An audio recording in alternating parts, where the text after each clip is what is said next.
G'day guys, how's it all going? So in this video, we're going to focus on variables.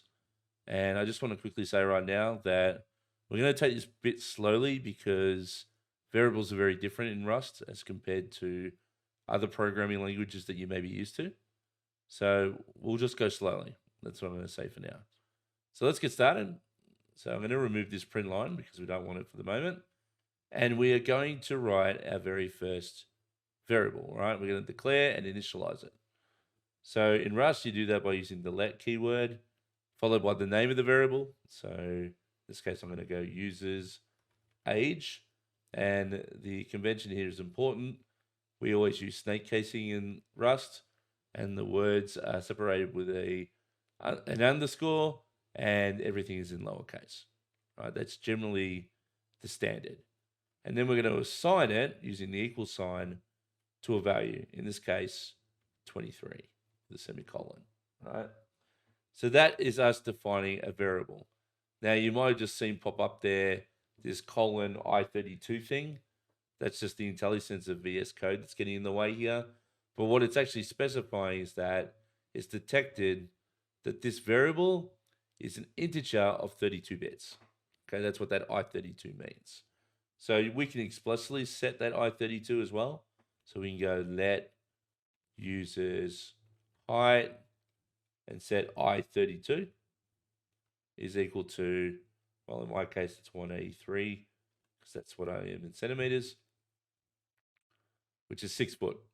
And basically, that's how we can define a variable where we specify explicitly the data type. Now, we'll get into data types a little bit later. There's a lot there to go through. But for now, just understand if I want to declare explicitly a data type, that's how you do it. Cool. And then obviously we can specify, say, another one. We could say, in this case, users weight.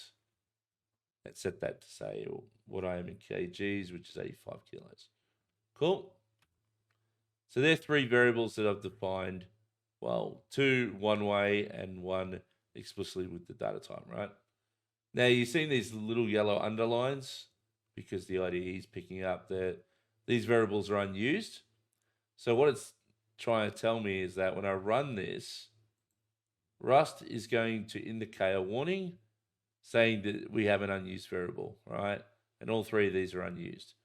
So it's trying to say, okay, are you intending to do this? And if so, you might want to put an underscore in front of it because that's the convention we use for unused variables. So if we want to avoid the compiler issues, we can put an underscore in front of all these. And if we save that and rerun the program, we'll see that the problem goes away, right? But what we're going to do instead is we're not going to do that. I'm going to show you how we can use these variables in a print statement, right? So we had a print statement earlier, print line like that with some text in it saying hello world. Well, if we want to basically print out the values of these variables, we can do it like so. So I can say something like, hello, your age is, and inside curly braces, right, we can type in user's age. Then I could say, and your height is user's height, like so. And then we could make another print line that says, oh, by the way, your weight is user's weight. Cool. So if I now run this, you'll see that it does print out what we think. It says, hello, your age is 23. That's because user's age was set to 23 here. And your height is 183 because we set height to 183. So let's substitute those 2. And the second line says, oh, by the way, your weight is user's weight, right? Which is set to 85. Cool. So that's how we can initialize and use, just in a simple print statement, variables. Now, there's a lot of gotchas with variables. This is a very simple example. but there might be a situation where you might have some conditional logic in your program that changes what the value of one of these could be, right? So let's say, for example, uses height, right? Let's say out of the box we don't want to initialize it, right? We have to initialize it in the program because if we don't and we try to read it, what Rust will do is it will throw an error, right? Because it says you need to initialize the variable or consider assigning a value to it before we can use it, right? But what you might consider doing in your code is you might say, if let's say it's on true statement, then we're going to set user's height to, I don't know, we'll set it to 183 again, right? So what this is doing is it's saying if true, which should always be the case, define user's height to 183, right?